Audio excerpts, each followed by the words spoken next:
the thing is, I do believe there was talk about these things. I believe if we study history, the Confederates were able to shoot pterodactyls, back in the Civil War, and they spread these things out. Anybody can look it up online. Google it They yourself. spread these things out, and this is a historical fact. So, they spread this thing out, and it's got a huge winglet. It was a pterodactyl they shot. So, of course, these things have been around. Now, they went extinct, obviously, slowly, but surely. And so... What I'm saying is Jesus wrote a dinosaur to work. That's history. It's in the Bible. How to Train Your Dragon. Historical facts. And if you don't believe it, do your own research.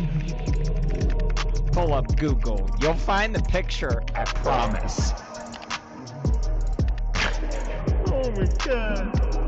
Thank you, John Gleason, Godless engineer, for gifting me this beautiful moment. Y'all remember when they tried to cancel Steven Spielberg for posing with an animatronic triceratops animal rights activist? Back it up. Hit it from the back. Cloaca. Historical facts. Eat my ass, BP. You're down here bailing on the rest of us because you don't want to process your grief and shame like a normal person by drinking and mistreating strangers. No, Rick. It is you who must nibble my cloaca, or bird asshole. Everyone knows what a cloaca is. back in the Civil War, and they spread these things out. Anybody can look it up online. They spread these things out, and this is a historical fact. So, they spread this thing out, and this has got a huge winglet. It's a pterodactyl they shot. So, of course, these things have been around. Now, they went extinct, obviously, slowly, but surely. And so... Paul Bunyan was sharing some Funyuns with his pet velociraptor. Whoa. Oh, you thought it was an ox? Roll back the clock. Let me knock the socks off. Historical facts. I didn't cut out. You heard me. Are you a pervert or something? Okay.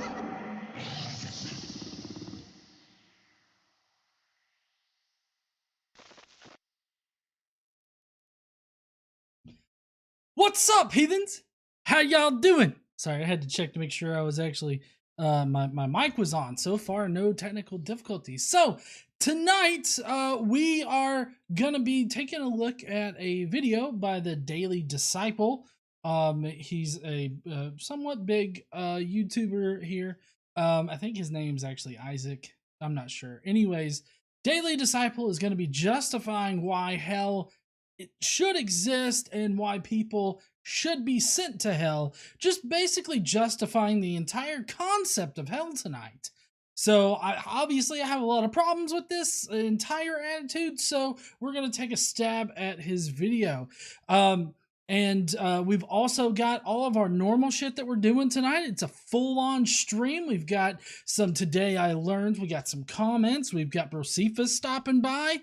And I have a new drink concoction that I am going to mix and try right here on the live stream.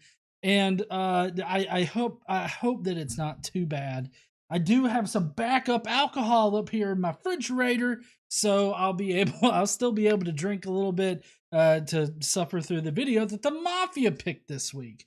Look, we got Chris Reese with a super chat saying, "How's it going?" Thank you so much there, Chris. But tonight we're going to be taking a look at why hell... Hey, ain't nobody going to be fighting over this $5. It's all mine. But tonight, we're going to be taking a look at why hell should exist and why we all deserve to go there if we don't have Jesus. So if you want to fuck around and find out why you should burn in a fiery pit with pineapples being shoved up your ass all day long, then please stay tuned.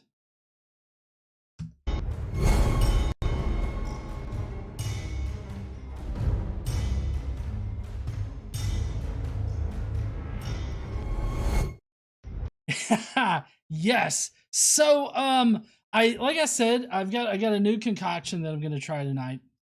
And I'm actually gonna go back here and get all the stuff for it here in a second. But I do want to let everybody know that doing the super stickers, super chats, super comments, I think that they have now on regular videos, all of that helps us donate to really great causes. And we try to pick one good cause a month. This month we're actually going to be donating money to the Transgender Law Center. And so after this stream tonight, sometime this weekend, I'll be figuring out how much to donate, and I will be donating to the Transgender Law Center. So if you want to help us donate more money, then consider doing a super chat, becoming a Skeptic Mafia member. Simply watching our videos and sharing them out and everything like that also helps us donate to really great causes so that we can be the shittiest fucking atheist community on the internet. So if y'all want to help us do that, that would be great. And I'm going to actually, now that I got that out of the way, I'm going to go and I'm going to get all my mixing stuff. Hold on.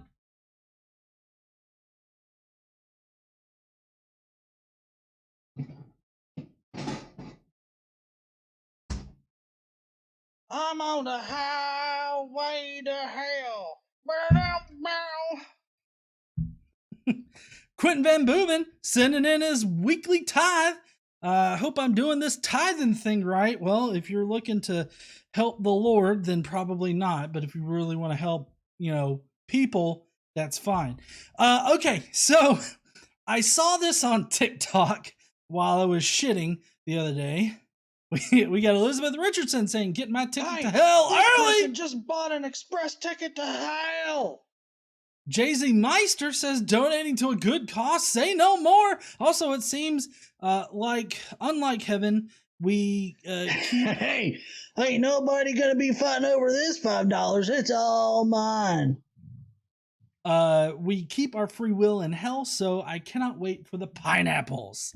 All right, so I've got a giant glass, typically for beer. And then I got some Michelob Ultra, diabetic, so I had to be a little careful with the beer. But I've heard that this concoction actually works. So I don't know. I'm really... I don't know if anybody knows where I'm going with this. Don't spoil it for other people. All right. Normally I like Michelob Ultra, so I don't know if this will turn out great. But the guy on TikTok that tried this, and he seemed to think it was okay. He mixed a light beer, which is, it's pretty much clear, light beer and Mountain Dew. And I have no idea how this is going to work out here.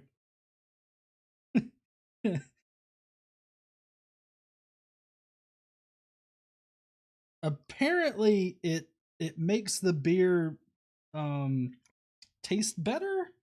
I don't know. I didn't get all of the beer in there. Just a little bit of money. Thank you so much there, Eka Driabo. And then Chris Reese. You know what? Anytime is a good time for a beer. Chris Reese says, "Is that a Chewbacca shirt I see?" Yes. So this is Certified Wokey, and it's Chewbacca with the USA glasses that you see some people have, and then it just says Certified Wokey. It's actually, if you look in the shelf right below this video, where I've got like shirts and everything, you can actually go and buy this shirt if you want to down there. They're pretty reasonably priced, so hopefully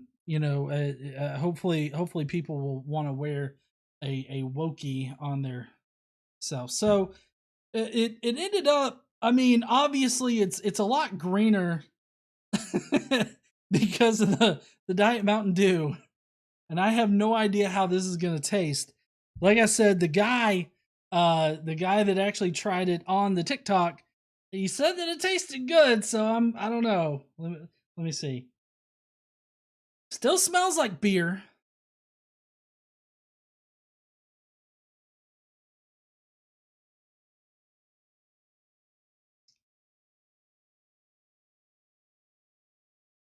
That's not bad.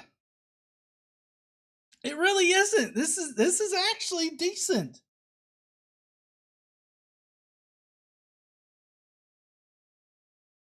So, the Mountain Dew is definitely overpowering the beer.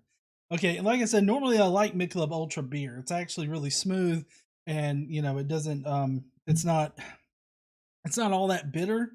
But at the same time, you definitely have this little sort of like a little, I don't know how to explain it.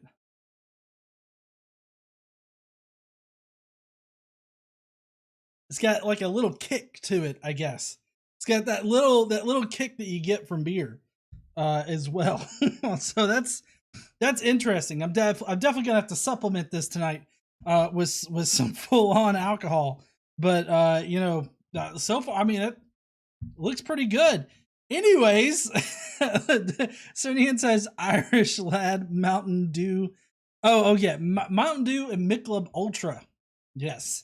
So that's apparently any light beer mixed with Mountain Dew makes the beer like find it to drink. But anyways, all right. So we got Jason Kolosik, who also says while shitting, so don't lick the buttons. No, don't lick the buttons on your phone at all. But we do have a full show to get to tonight. So that was the experimentation of the beer. I'm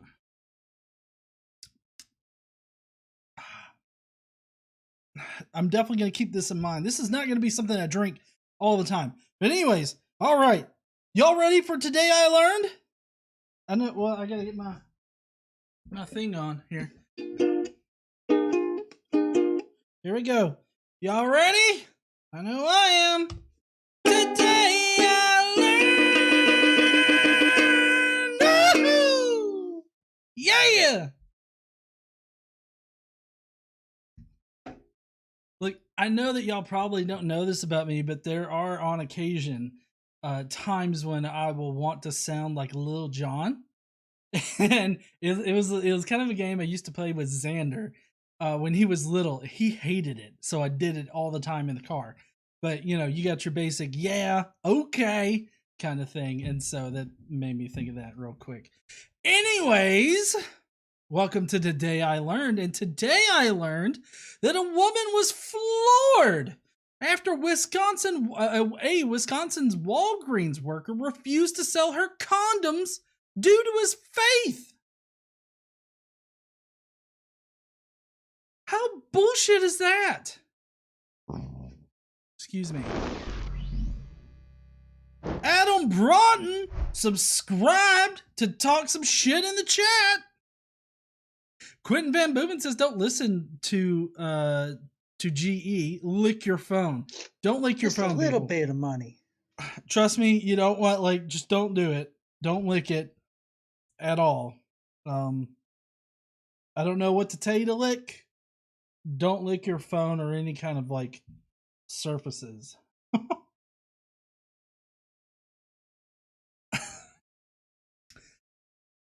But this story seems really ridiculous, and it's not the first time I've heard of something like this happening. Pharmacists at Walgreens, CVS's, and all that, they'll think that it's against their deeply held religious belief to participate in public business, and it floors me, just like this woman was floored. It really astounds me that people are like, well, this isn't congruent with my religion, so I can't do my job. It's like, well, then why do you have your job? Well, I mean, I need to make money. Oh, okay, then do your fucking job and sell me the shit. I mean, there's nothing that should prevent me other than your fucking religion. And it's like, well, it's against my religion, so therefore you can't buy shit. I've never, I think that if you try to use religion so that you don't have to do your job or can force your religion on other people, I feel like you're using religion the wrong way. Because I'm perfectly, let me get this out there. I'm perfectly fine with people being religious, as long as you don't try to push it on other people. this is one of those instances where an asshole's trying to push it on other people, and he's doing it all wrong. He shouldn't be doing this, but you know, religious people are dipshits on occasion.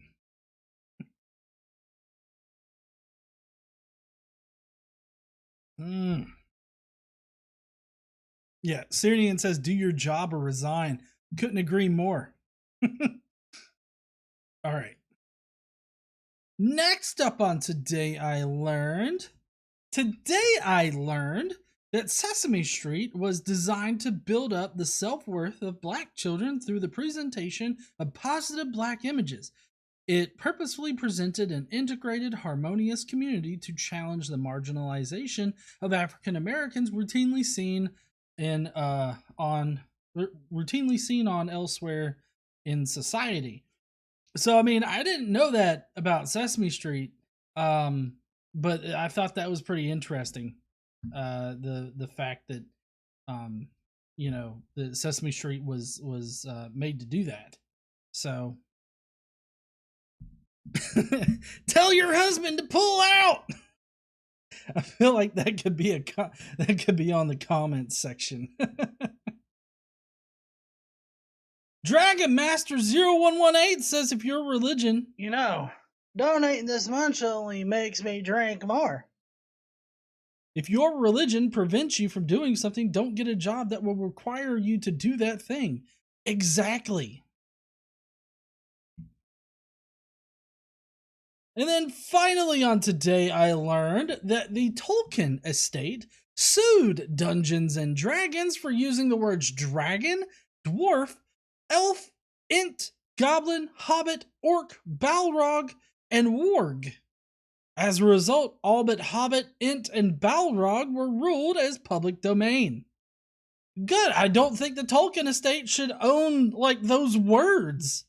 I mean, I could see how maybe the hobbit, balrog, and warg would be not in the public domain, but I feel like everything else there.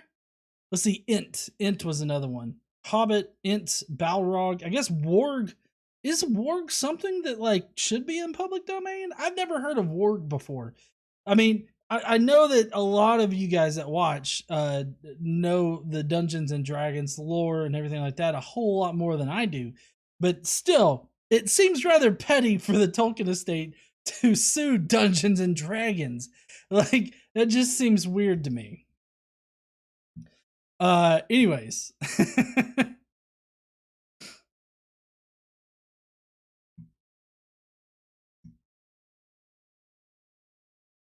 Oh, yes, sorry, I almost forgot.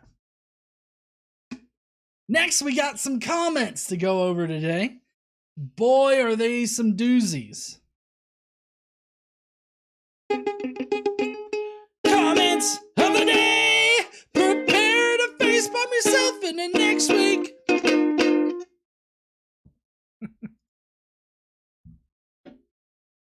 Booyah! Comments of the day.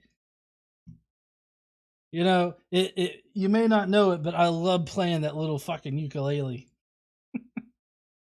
All right, so the GOP kind of had a cell phone when this was posted out, middle of the month. Jason Kolasik. Hey, y'all know what? Anytime is a good time for a beer. Jason Kolasik says, defend it or lose it. Oh, you mean like Tolkien defending his creatures that he created or whatnot? Yeah. I mean, and I agree that if he made up those names or those, you know, those species names or whatever, he should definitely retain the rights to that. But like, I find it a little odd to sue over the word dragon. Like, I feel like Tolkien doesn't own like the fucking corner on goddamn dragons, right? Anyways. So the GOP had a bit of a self-own this week when they tweeted 85% of Americans say the nation is headed in the wrong direction. Now, what they mean is that the direction that Biden is trying to usher the United States into is the wrong direction, which is That's what 85% of people say that they don't like. But in reality, it's 85% of Americans don't like this Christian nationalist sort of direction that we seem to be going in. And the GOP is one of the prime pushers of Christian nationalism. On the GOP Twitter, this very Twitter that I'm showing right here, they constantly post they constantly post Bible verses. Here comes the gravy train. Caden says, I got paid today, so I'm interrupting you with a fucking super chat to see if we can still curse. Fuck yeah, you can.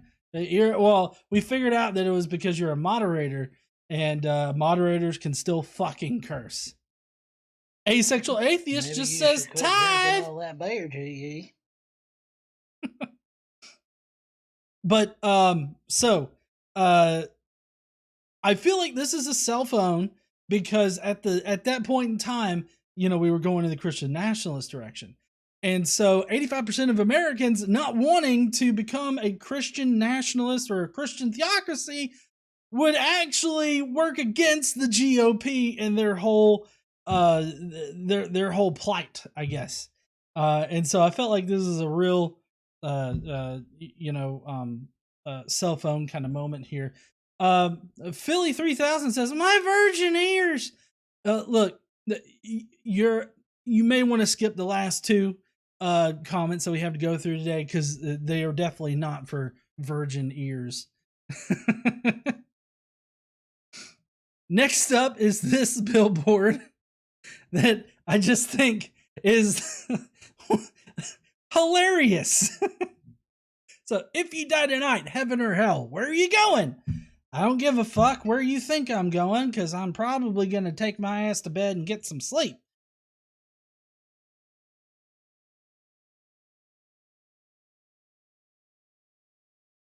But if you go to hell, tell them that the cow sent you. This feels like a threat, and the way that cow is looking with that paintbrush makes me think that he or whoever they are is planning on killing some people. So you get sent to heaven, tell them the cow sent you. Get sent to hell, especially tell them the cow sent you. Oh man, that's great. Next up is this person. So obviously, this tweet was made in the midst of, the high gas prices that were going on and everything like that. So this person took to Twitter to solve the entire issue of the inflation with the high gas prices to say, oh yes, Lord, there is fresh oil flowing from heaven to you in Jesus' name. And so, if it starts raining oil, or oil starts flowing from the heavens, maybe that's not a good thing. Also, why would you want oil to flow from the heavens? They're like, how are you going to collect that oil? It's just going to go everywhere. It's going to fuck everything up. But, you want oil to flow from heavens? Okay, it's weird. So we got Humorous, who says anyone who believes in or associates with the GOP is a traitor to the USA.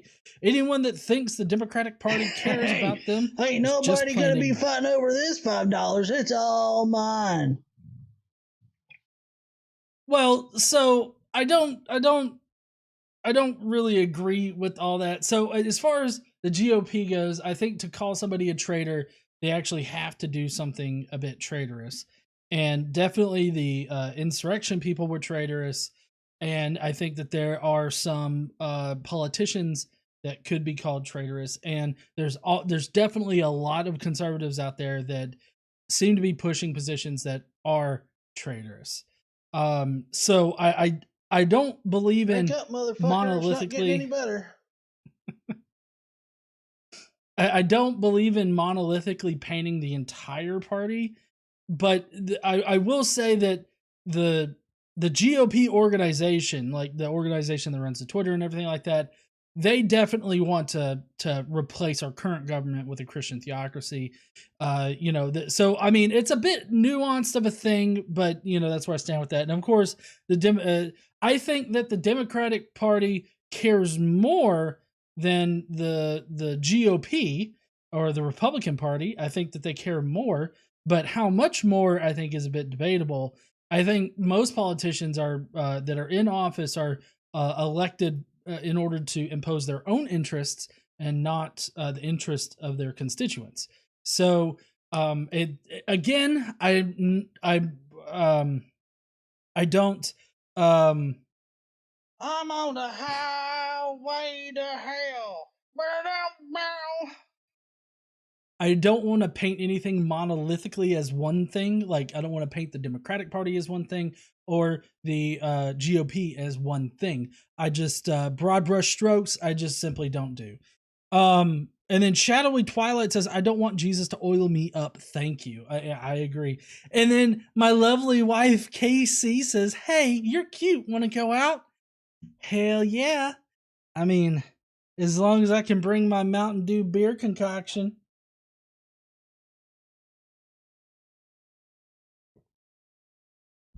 Yep. Oh, man. Hold on. Every time. I think that's one of the big drawbacks from this is due to both the beer and the Diet Mountain Dew causes a lot of, like, I guess, gas so that I burp or something. I don't know. Anyways. So this guy wanted oil to flow from heaven, and he doesn't think about how we would collect that oil in order to refine it into gas. But also, more to the point, is that there were a lot of factors that contributed to the inflation on gas.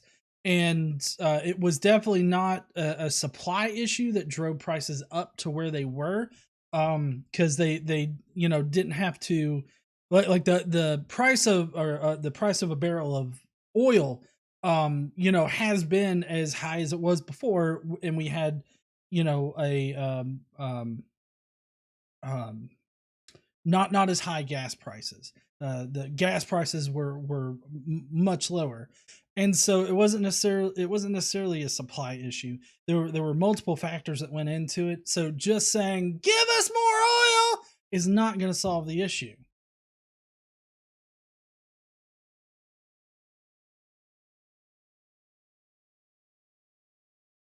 Okay, next up. No, can you bring it? I can make you a fresh one. Oh, thank you, honey. KC said, not only can you bring it, I can make you a fresh one. She'll make me a fresh Mountain Dew Michelob Ultra. What's up? Cosmic Kyle's in the chat. What's up there, Cosmic Kyle? I met Cosmic Kyle over at the Better Conference in Indiana. It was so awesome meeting him, and also everybody else that was there. So next up on the comments, we've got this guy who says there are over 250 flood legends worldwide. That proves there was a flood because it was all linked back to Shem, Ham, and Japheth in the Bible, who experienced it and passed it down from generation to generation. So let me get this straight.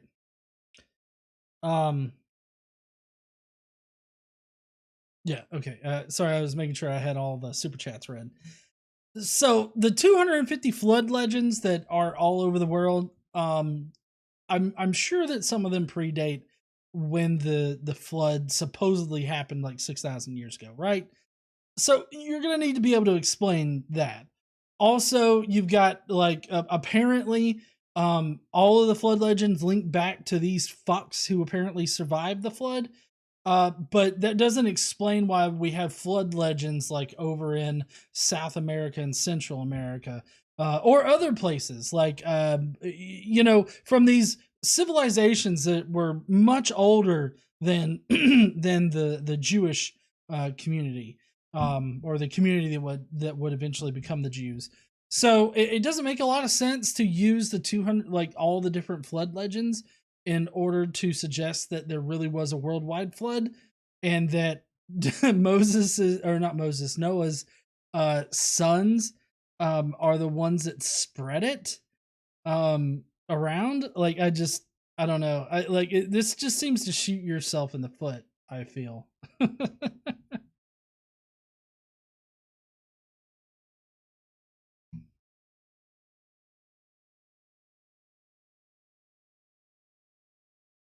All right, next up, we got somebody from, I believe this is a TikTok comment, not my TikTok, but somebody.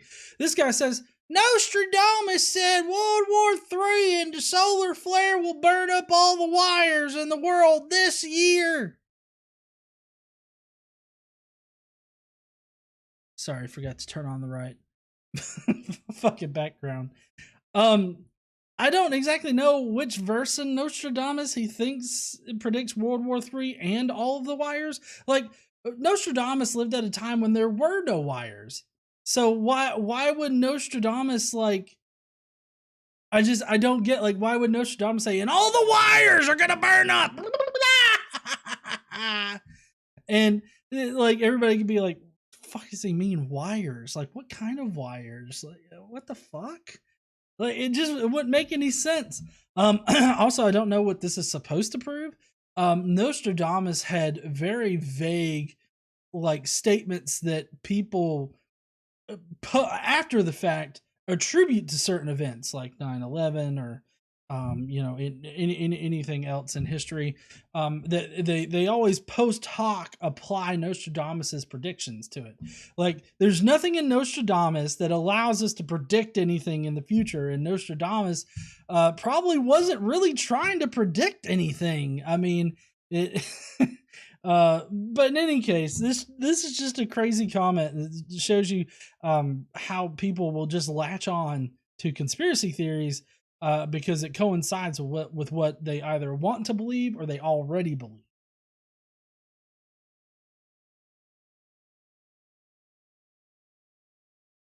Okay, so I should probably just go on ahead. Let me go on ahead, go to my monetization. Let's just go ahead and request this for review, because these next two comments are definitely, if you're sensitive to not safe for work stuff, you might want to pause for the next, like, 10 minutes, okay? Because there's this person. I don't mean to laugh at somebody for something, but they said, as a straight guy, erect cocks are more attractive than boobs.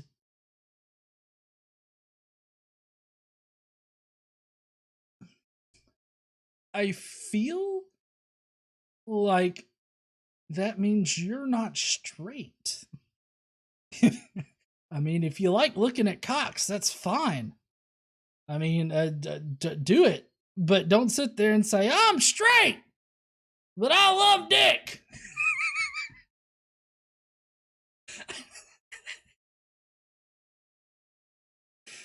See what he says. Everybody knows this. No, we don't. Cocks are the most attractive things humans. I don't know what y'all have heard, but donating is not going to make me stop. Dicks are ugly.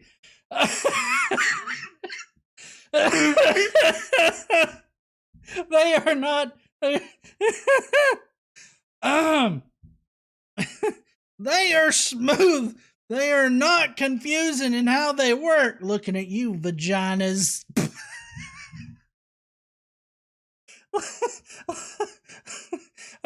I feel like this guy tried to have someone explain to him how the female anatomy works, and he just like, he was like this. You know what? I can't fucking fuck with this roadmap. Fuck it. I like dicks. And they are good sources of pleasure. Sure. Sometimes I just look at gay porn so I can admire the dicks. I'm straight, but this needs to be said. Now listen. listen, I have no problem with people liking dicks or anything like that, but you can't seriously say, I'm straight, but I look at gay porn for the dicks because it makes my mouth go, mmm. You can't say you're straight, but also watch gay porn for the dicks. I feel like that this is like a contradiction here. Maybe somebody needs to come to terms with their bisexuality. Or just, full on being gay, because I mean that would be fine. That's cool. Casey says, "Sir, this is a Wendy's." Just imagine the dude driving up being like, "Now listen, I'm straight, but I love dick, okay?" "Sir, this is a Wendy's. Could I take your order?" "You got any cock in there? Because I'd really love some cock right now." Hey, y'all know what? Anytime is a good time for a beer.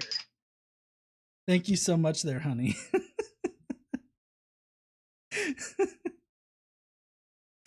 All right, and then here's this last one. Now I see why apologists don't take me seriously. Anyways, so this person says, "My husband predicts that in the future there will be sex rooms at schools so that students can have sex in a safe, unhindered environment." Just a little bit of money.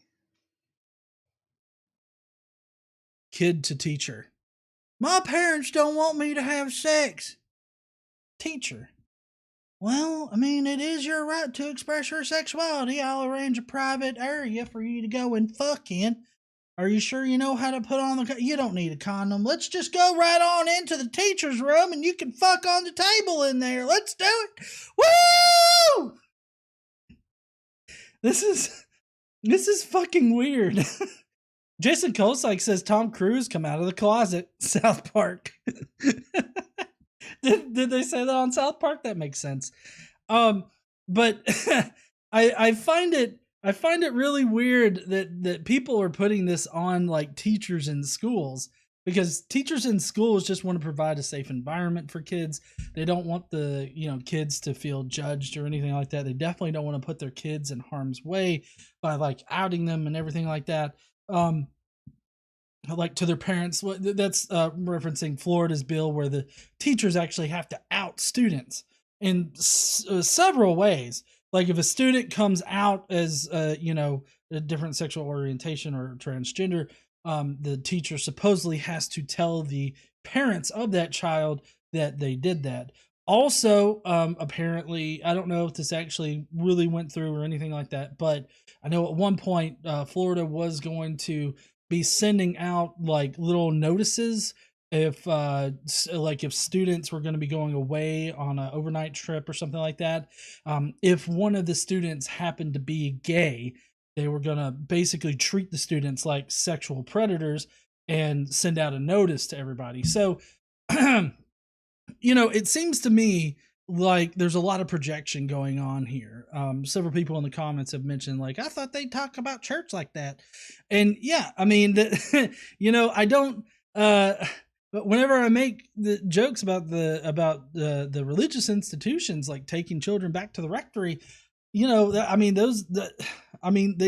they fucking do that shit. I mean, it's not just the rectory, of course. There's various other places, but in any case, it seems to me like there's just a lot of projection going on here, and I don't understand why they're projecting this onto teachers when the teachers just want to provide a safe environment for kids. Well, not all teachers, again, not talking about them monolithically, but good teachers are going to try to provide safe environments.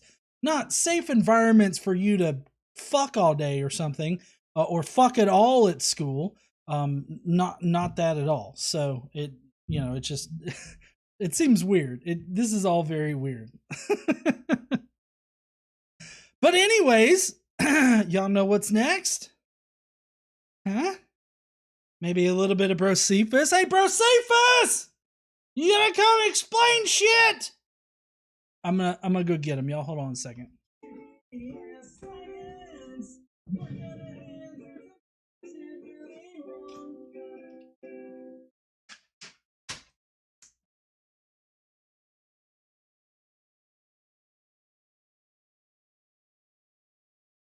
Did I hear him talking about dicks?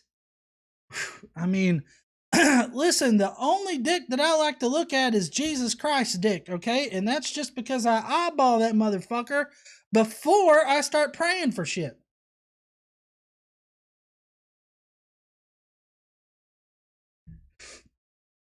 You know, I like to get on my knees and please the Lord all day. Anyways, what do we got here? We got, looks like a dude with some fish arms who says, what procedure allows people to replace their arms with snapper fish? Well, this unfortunate person was actually part of the Deadliest Catch show, but due to a freak accident on one of the crabbing vessels, he got both arms snapped off. And so they had to act quickly while on the boat, and they sewed on 2 snapper fish that they had caught accidentally instead of crabs, because sometimes you got to find the crabs and everything like that, and you occasionally will catch a fish in there. And so they had those 2 fish, and they was like, you know what? Stuck him on there like a goddamn Mr. Potato Head, and he was good to go. I don't know. He couldn't really do much. I don't think. I mean, there's no way you can work on a crabbing vessel with 2 fish arms like that. Maybe he used his feet, and maybe he directed people, told people to watch out. Like, oh shit, look, I'll count, guys. 1, 2, 3, 4. We got 300 of them, sir. Maybe. I mean, I don't know. I don't know exactly why this motherfucker would want fish arms, but he elected to have this procedure. I shouldn't be judging him or nothing, and neither should anybody else. So, I mean, these snapper fish things are not all that you know, they're not done often. It's only done in rare, very special cases here. Oh shit, is it hot up here, or am I just drinking this Mountain Dew Michelob Ultra? That's a weird in taste there, Godless Engineer. I don't know. I'll just drink my liquor from now on, thank you very much. Anyways, so, I mean, that's how you end up with fish arms. You just gotta cut off both your arms and then put 2 fish on there like he's goddamn Mr. Potato Head. Or a potato person, whatever. Anyways, I guess that'll be it for me. It's pretty quick here tonight. Yeah, I think GE's gonna come on here and say some more shit. You know how he likes to come on here and like fucking fuck with everything I just taught y'all. So anyways. Well, it looks like KC turned the air down for us. I appreciate that. Jonathan Hanachek says, I'm going to hell. Wow! Thanks! Thank you there, Jonathan. I appreciate you. Anyways, I'm going to go and get G. I know that you guys... Oh, look, David says good night. You know what? Any time is a good time for a beer. Good night there, David. I hope you have a great weekend and everything like that. And don't snap your arms off so you have to have fish hands. Those are not good for anything. So I hope you have a good night there, David. I'll see you later. Anyways, we're gonna figure this out. I will see. Oh shit, here we go. I will see you heathens later, and I'm gonna go and try to see if I can wrestle my blanket away from KC. Bye, y'all. Shit. What the fuck is going on? You know, I'm just gonna go get it. I'll be right back. Hey, GE. Yeah? Well, you know, that Michelob Ultra shit tastes bad. Don't ever do that again. You know, I kind of like it there, dipshit. So how about you go and clutch your blanket? Don't you talk about my blanket. No need to get testy there. See this? Anyways, I'm sure y'all didn't hear any of that. Brosifas says that he's gonna go and clutch his blanket and cry in the corner. Don't cry! Anyways. Alright. Love my beer. Maybe you should quit drinking all that beer, GE. Who's your buddy says, wrong again, Brosifas. Fish hands are excellent for making friends with cats. And then Quentin says, sometimes I wish people could hear GE doing this just so that they think he was crazy. Anyways, this is one of those cool perspective types of pictures. Obviously, he doesn't have fish arms. He's just holding them up at the perfect angle, you know, and he's got those thumbs coming out of it. So anyways, all right. Y'all ready to get on to the video? Excuse me. Here we go. Here he is, the daily disciple himself. Excuse me. Casey's ready. I love the enthusiasm that Casey has every Friday night. That's one of the things I love the most about her. Anyways, all right. So we've got Daily Disciple here. He is going to be justifying hell for us. Like, why is it that hell should be a thing? Why should people go to hell for just simply not believing? And apparently we're going to get that answered tonight. So I can't wait for this. Let's see what he's got for us. Deconstruction is one of the most hot-button issues in Christianity today. Whether it's ex-evangelical or deconstructionist, a lot of these people that are breaking down the foundations of their faith roam on to social media and share their perspectives about their new perspectives about Christianity, Jesus, and the Bible. In today's video, I'm going to react to one of these kind of deconstructionist Christians and respond to a video that I think is pretty common. Like, the accusations that she's sharing are pretty common. Maybe you have heard these in your own life. Deviant Outcast says, I learned so much from Josephus. I never knew I needed to be learnt. Just a little bit of money. I mean, Josephus has all of the hillbilly knowledge. Life for people that are deconstructing, or maybe you've had these questions yourself. Regardless, let's dive into it. Yeah, a big contributing factor to why I stopped wanting to worship the biblical God is because I did not like the idea of him torturing or even annihilating those that I loved and cared about that simply didn't believe in him. I had plenty of non-Christian friends that I considered to be genuinely good people, but because they didn't believe in God, I had to believe that they were evil and that they were going to be justly tortured for all of eternity. Okay, so I have to agree with the TikToker here. He says that they are an atheist. So this TikTok atheist, I do agree that it's a bit counterintuitive for an all-loving God to send people to hell for such finite crimes. It doesn't make a lot of sense to me to have this, especially if you consider the fact that one key thing that she said there, or that they said there, was that you know, these people that you know weren't Christian, they just simply didn't believe. Like, the way that I took that was that there was no difference between her as far as like her demeanor, her morality, her moral system. There was like no difference as far as she knew between her and her friends, other than her friends just didn't believe in the same God as she did. And so it seems to be a bit of an arbitrary point to be like, well, you know, they're going to hell, or I'm going to annihilate them completely, depending on which doctrine you follow. But you, just because you believe, you're getting into heaven. Like, it seems weird to me for an omnibenevolent God to have such an arbitrary, you know, to have such an arbitrary list of qualities that he looks for, and not even qualities, like a list of things, but it's just really one thing on the list, and that's whether or not you believe in God, and that's it. That's the entire list. And it seems rather arbitrary and pointless. Like, who the fuck cares if this person believes in a God? How about you judge them by their actions? That seems to be a better system. It seems to be a better system. Okay, let's talk about this, because there's lots of misconceptions about hell out there, and it sounds like she has some, even while she was, you know, she considered herself to be a Christian, she had some misconceptions about it as well.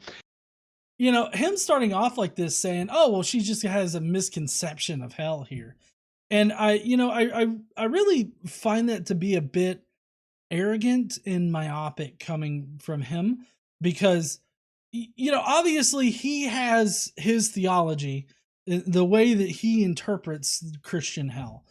And just because she has a different idea of hell as she interprets it through their same book, he says, oh, well, she has a misconception about it, like she's wrong about hell. But the fact is that we don't know if hell even exists, let alone what characteristics it has, other than what the Bible says. And what does the Bible say?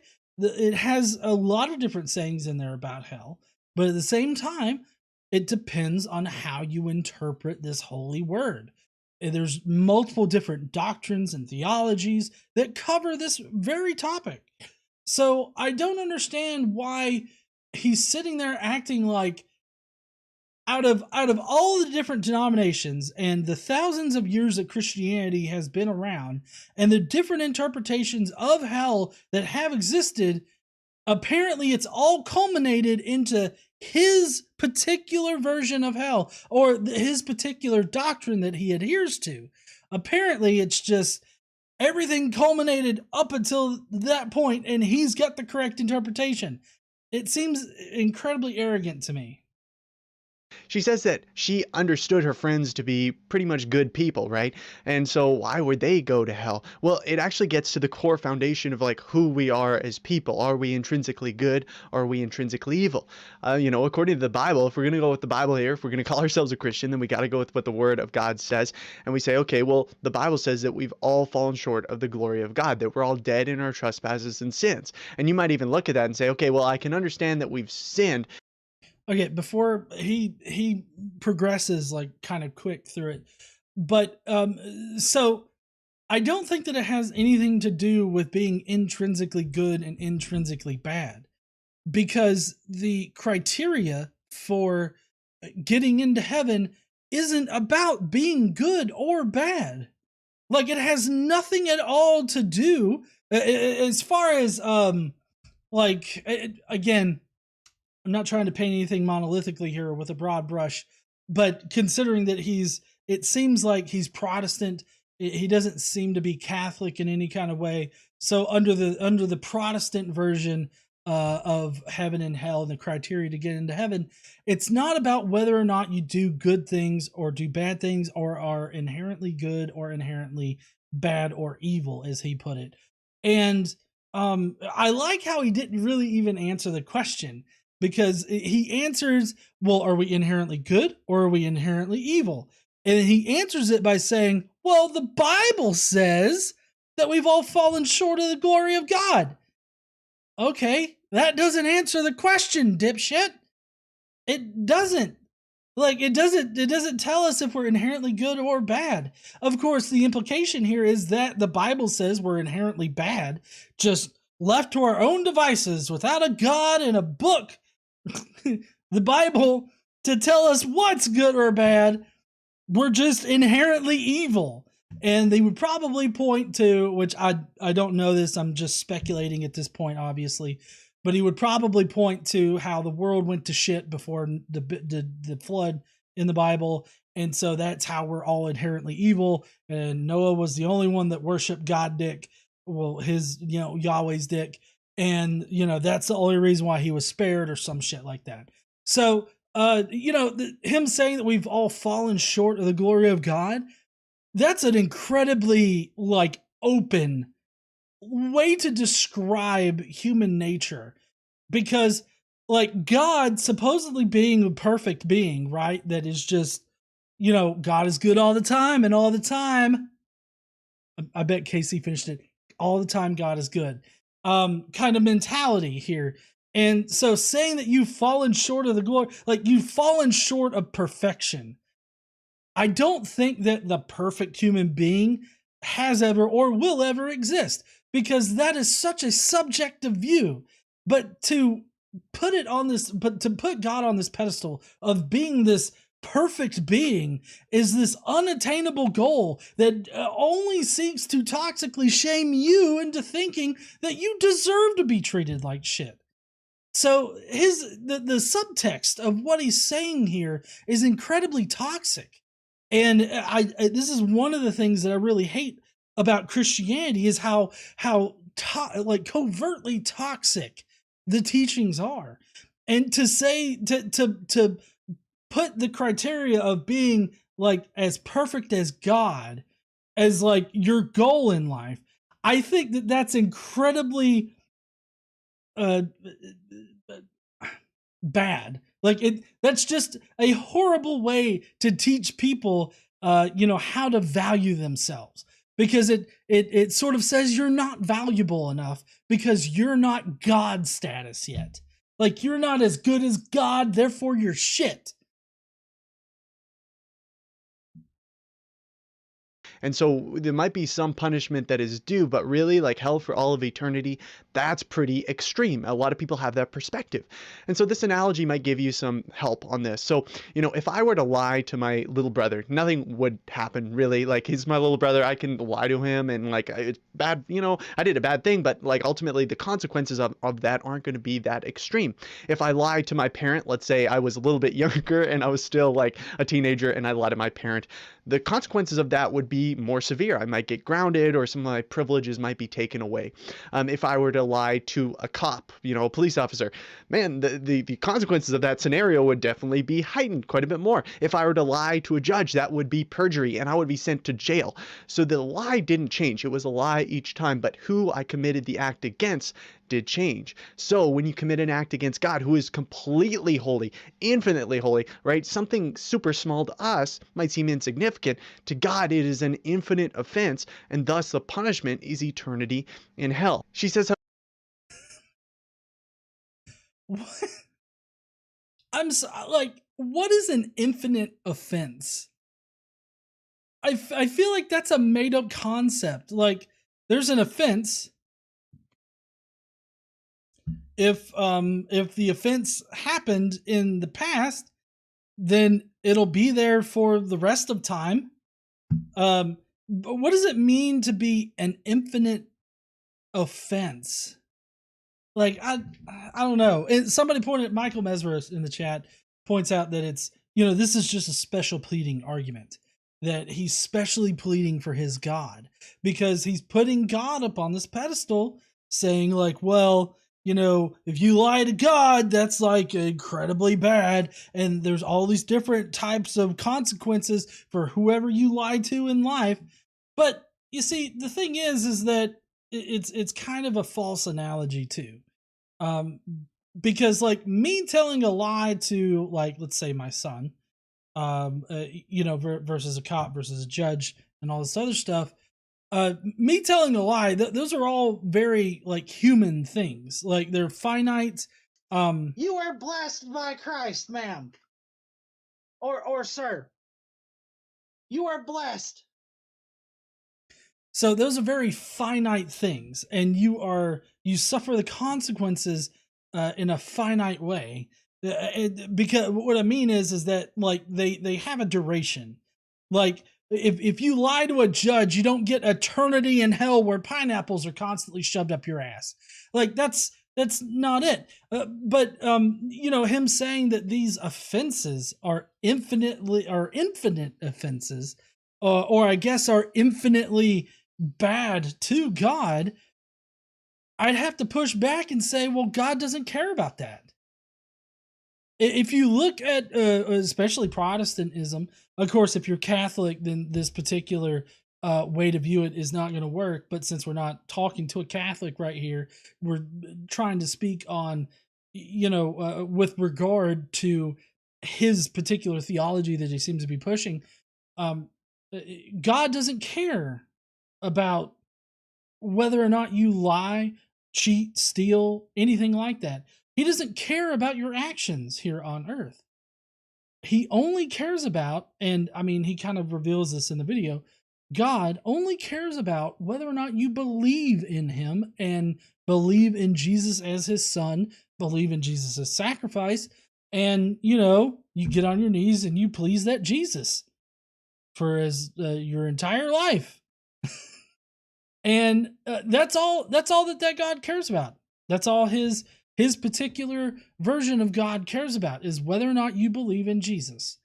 And so it doesn't matter if you lie. It doesn't matter if you do any kind of bad thing. It doesn't matter if you're intrinsically good or bad, or if you lead a good life or a bad life. As long as you believe in Jesus, you get to go to heaven.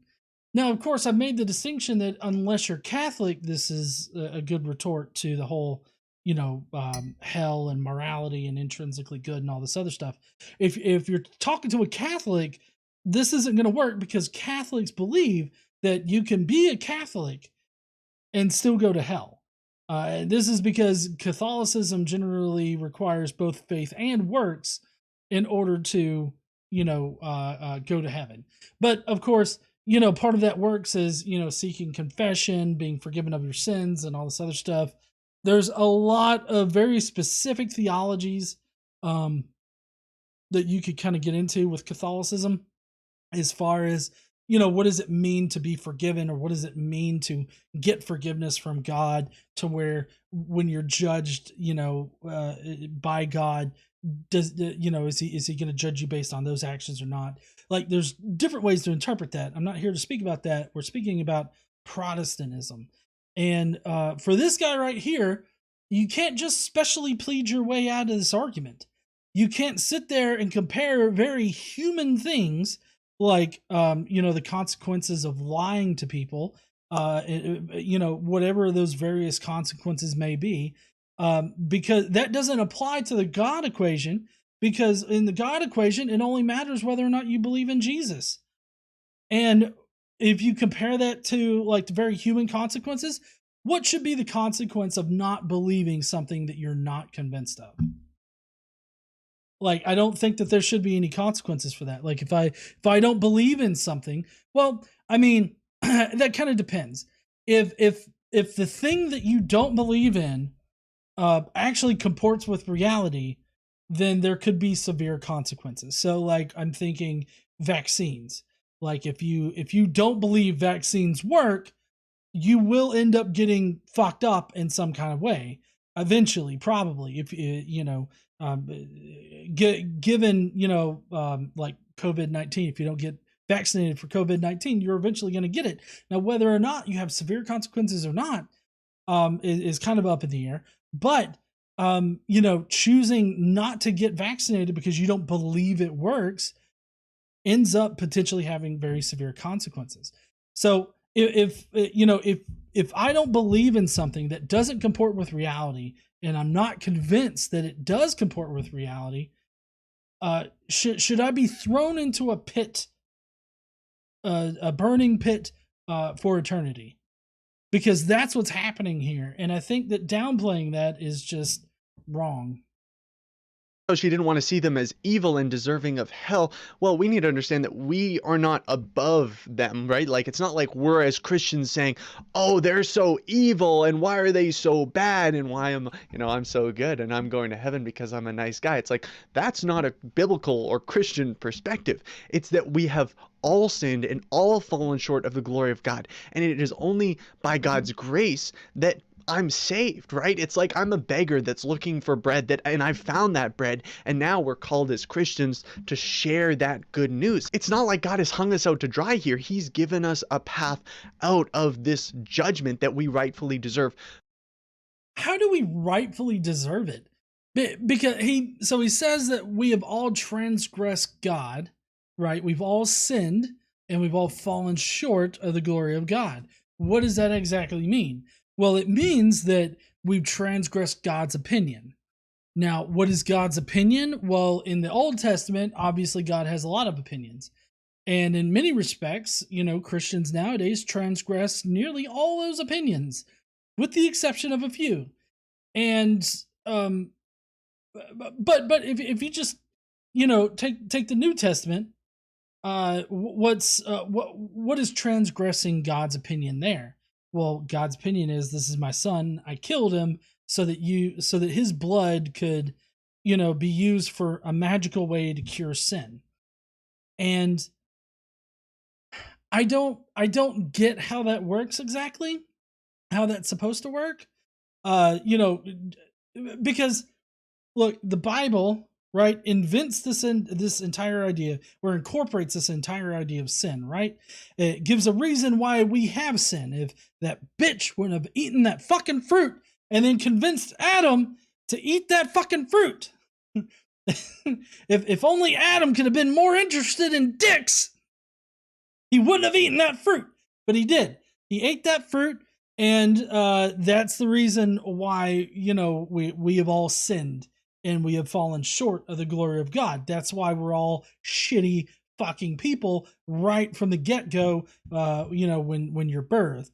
And so they take this whole idea of sin, right, that we've pissed God off in some kind of fashion, and we do that from the moment that we're born, and then God turns around, and instead of like just changing his opinion or just, you know, forgetting that it all happened, letting it go, not holding a grudge against humanity, no, what does he do? He copy pastes himself onto the earth in the form of Jesus, kills himself, uses his blood to wash away this sin shit that you can't see. They're basically like fucking thetans at this point. And, you know, uses his blood in order to wash away the sins. His sacrifice absolves the sins in some kind of fucking way.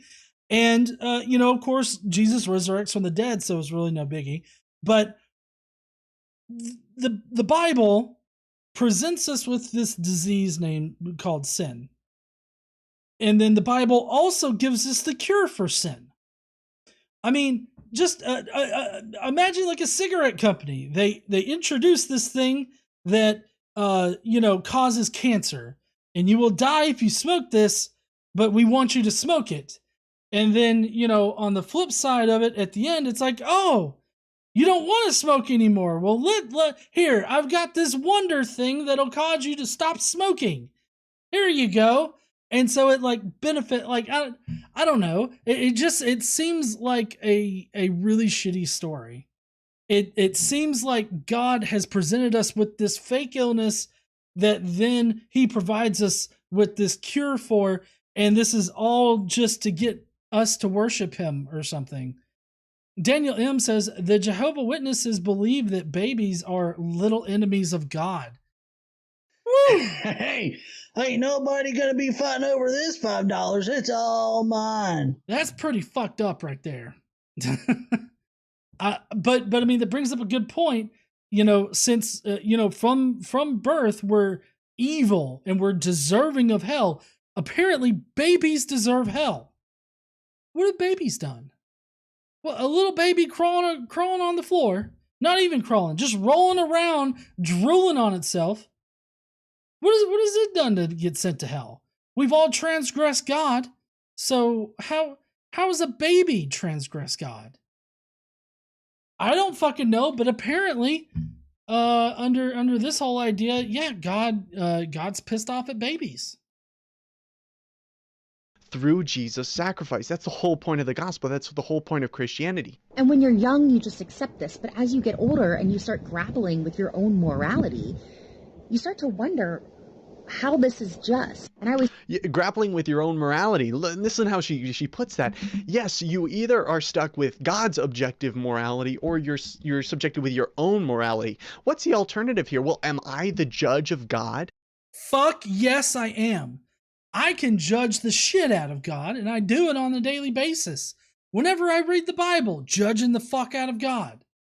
Every time he sicks the Israelites on an unsuspecting group of people and tells them to just fuck them up with no regard to anybody, you know, babies, whatever. Like, I judge the shit out of him. Definitely I do. Because you know what? I'm more moral than his God. And I can confidently say that because no matter how bad I am, I don't think I'm as bad as telling people to go to another town and to kill everybody, even the small children. Just because there was a little bit of race mixing going on. Like, there's like, I know myself enough to know that that is just not something I'm capable of doing. And so I will never be as bad as God is.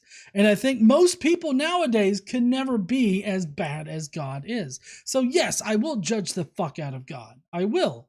And also God's objective morality. I first have to rant going back to what I said earlier. This has nothing to do with morality. Nothing about God judging you in Protestantism is about whether or not you do good works or you do anything good in your lifetime. Because all you have to do is believe in Jesus and you'll get into heaven. And that's what it takes. You know, there are some theologies out there, like, for instance, you've got Ray Comfort, who think that if you're Christian, then you just don't do bad things at all. If you do bad things and you're a Christian, then you're not really a Christian. And so it just becomes this, you know, no true Scotsman kind of argument there. But, you know, in Protestantism, it doesn't matter if you do good things or bad things. It just matters whether or not you believe in Jesus and you ask him for forgiveness of your sins. Because, as he said, we've all sinned and fallen short of the glory of God, even the little babies, somehow. Daniel M. says, God tells the Israelites to fuck people up, then fucks up the Israelites for not doing a thorough enough job. That's right. He does. But maybe you should quit drinking all that beer, GE. Well, I'm out, so I guess I will stop drinking the beer for right now. But to go back to the whole morality thing, you know, there is no objective morality as provided by God. There's no objective morality. Like, you could be objective about your moral system or your moral foundation, but there's no like objective or absolute, rather, absolute morality. At least I don't believe that there is. And absolute morality means that there's some kind of like pinnacle of morality, this foundation that exists that everybody should be following regardless of what you actually believe. And I don't think that morality actually works like that. We all have our own subjective sense of moral actions and moral judgments, and you know, our moral foundation. And given our moral foundation, we judge certain actions to be good or bad. And with that moral foundation comes with some kind of end goal, whether that be to live a fulfilled life or, you know, to promote the well-being of conscious creatures.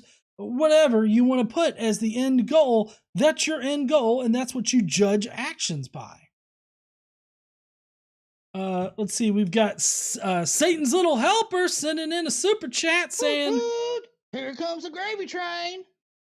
I never understand people justifying hell when there's places like North Korea where they're banned from having any religious propaganda. You can actually be put to death for having the Bible, but those people will go to hell. Yeah, I hate the whole justification of hell too. So I don't believe that there's any kind of absolute morality, but also not even Christians believe in the absolute morality of God. Because one thing is that with this whole absolute morality that he's talking about immutable morality, meaning that this morality doesn't change, right? But the problem is that the morality on Christianity is very mutable, meaning that it has changed a lot over time, since Christianity first developed in the first century BCE. Not BCE, first century CE. When it developed then, all the way up to now. Different versions of Christian morality have existed, like these Christian moral foundations. Different ones have existed all throughout time. So to say that God's morality is immutable or that it's absolute in some kind of way is just bullshit. Jane Pusecker. 2 Timothy, what the fuck ever? Shut the fuck up. Jane Pusecker says, I do not understand infant baptism because they are pure and flawless when born. I think it's a mix of both. I don't think works or faith alone It's both. Well, so yeah, like I said, there is that particular theology. I'm speaking, I guess, in general about Protestantism when I talk about works not exactly factoring into it. And I think for a lot of Protestant Christians out there, that they may focus on works, but at the end, at the end of the day, it really only comes down to whether or not you believe in Jesus. Because even if you do bad things as a Protestant, you can ask for forgiveness and your sins will be forgiven. And depending on your theology concerning forgiveness and everything like that, you could just have an infinite, it's like an infinite cleansing glitch or something like that in your own religion.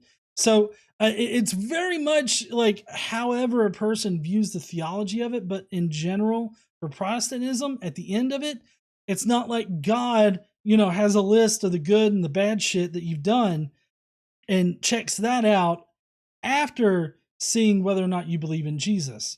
As far as I understand it, in Protestantism, if somebody can correct me, I will take correction in the comments there. But and again, I'm not trying to paint anybody with a broad brush or be all monolithic about it. Obviously, there are certain nuances to any group out there. I'm just talking about Protestantism in a very high level kind of sense. Like, what does the theology say? Like, I'm going to judge God for the way that he conducts himself because it doesn't fit in my morality. Look, where am I getting morality from if I'm just like stardust bumping into stardust? If I'm just, an evolved animal and I have no intrinsic dignity or worth, where am I getting that standard of right and wrong and morality if I'm denying God's standard? We have to figure that shit out ourselves, and nobody has an intrinsic amount of dignity or self-worth. I mean, that's something that you have to figure out yourself. Like, a well-adjusted person, I guess you could say, would have an immense amount of self-worth. Like, you wouldn't think that you were some kind of shitty thing that needs to be, constantly saved because you're just so horrible all the time. And you've been horrible since you were a small baby. Since you were born, you've been this horrible little disgusting thing. Like, I feel like a well-adjusted person would have a sense of self-worth, knowing that, your life means something, even if it's just for you to live your life. And you also get the sense that your life means something to other people. Like, these are things that we do. We figure, like we give ourselves like dignity. We give ourselves self-worth. And just because like religion wants to say, well, no, God actually does that, that doesn't mean that God actually does that. Also, I don't understand how you can seriously try to convince people that God is the only reason why people have dignity and self-worth when God himself is the one telling you that you have no fucking dignity and you have no fucking worth without him. Unless you have God, you're shit. Like we're all shit until we get God. That's what he's saying. And so I don't see how you can honestly convince people that you need God to have self-worth when God says that you're fucking the worthless piece of shit, without me, or you're this worthless thing unless you suck my dick, right? Like, I don't know. It doesn't seem convincing to me. That's right. It sounds like an abusive relationship. See, if we're going to cling to the 10 Commandments or, what Jesus said is like, oh, good moral teaching, then we need to embrace all of it. And when God says, you know what, you're guilty before me and you're deserving of this, then we got to take him at his word, regardless of if it doesn't fit into our morality. Because our morality... Yes, please, don't question the big God man in the sky. The big bearded bastard up there is definitely the only one that knows whether or not you're worth a piece of shit or not. It definitely only listened to the bearded bastard behind the cloak or behind the curtains and everything. He's the only one that knows whether or not you deserve to be burned in hell with pineapple shoved up your ass on an hourly basis. Don't question it at all. There's no need to question the big God man. Definitely question it. Always question it. If something seems fucky to you, question that shit. Okay? I mean, I've had to say this recently. Fucking question me. Like, if something seems fucky that I say, I'm perfectly fine with somebody questioning me. Now, don't be an asshole about it, obviously, but I'm just saying that, if something seems fucky to you, using your own intellect, like your own deductive or inductive or whatever kind of reasoning you have to get yourself somewhere, use your own reasoning skills to figure out this something seems fucky here, and until you understand why it's not fucky, continue like analyzing it and shit. Don't just be like, God man says bad, that I'm bad, therefore I am bad, and I should probably suck his dick now. Is flawed. It changes every day. Look at the world's morality and how it shifted over time. It's flawed. We say you come. What? The world's morality is flawed. Don't even look at Christians' morality. Or Christianity's morality, rather. If you take a look at how the Christian moral landscape has changed over time, you can obviously see that is just as fluid as any other moral system that we have.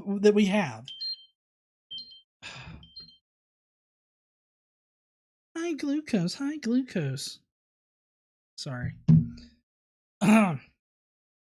It's just as bad as any, it's just as fluid, it's just as mutable as any other moral system that we have today.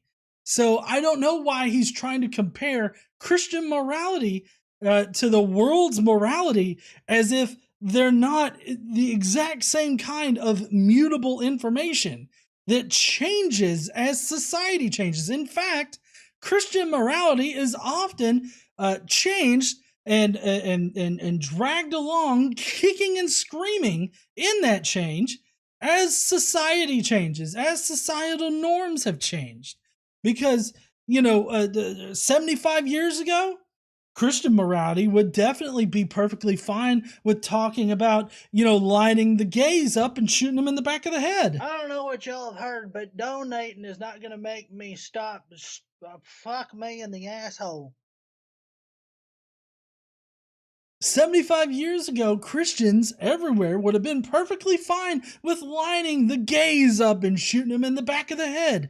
Nowadays, it's only the fringe, crazy ass groups that say that, and when they say it from the pulpit, people put it on blast on social media and shame the fuck out of them. Hell, KC and a few of our friends, we actually went through this, it was a few summers ago, but we actually went through and figured out all of these new independent fundamentalist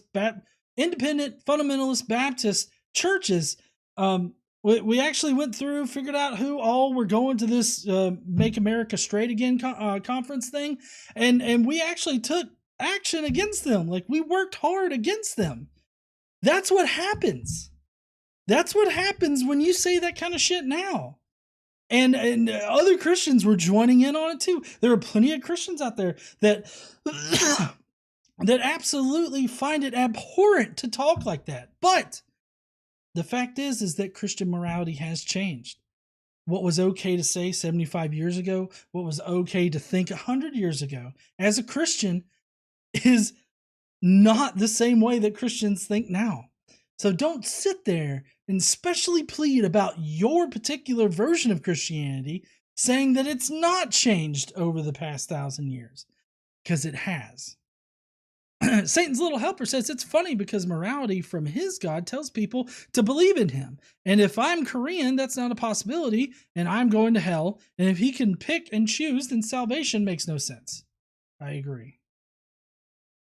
to a crossroad where you have to either choose your belief or choose your empathy. You have to choose your belief or choose your empathy. That's such an interesting way to put it, because look, it's not about you can feel bad for people that are like, you know, not Christians and they're going to go to hell, right? Like, and that's a scary thought. That's like, oh man, like I don't want that, right? Because you want them to be saved. You want them to come to know Jesus, and you can have that feeling. But the way you deal with that is not, oh, you know what? Like, maybe they're not going to go to hell. Maybe they're cool. Like, you know, they're pretty good people. Like, okay, I'm not even going to worry about it anymore. And that makes me feel better. And, you know, I can feel like empathy towards them. So I don't, you know, I want to just like let it go and let the truth go. No, it's like, well, no, we got to pursue truth regardless of how it makes us feel. So we got to pursue truth regardless of how it makes us feel.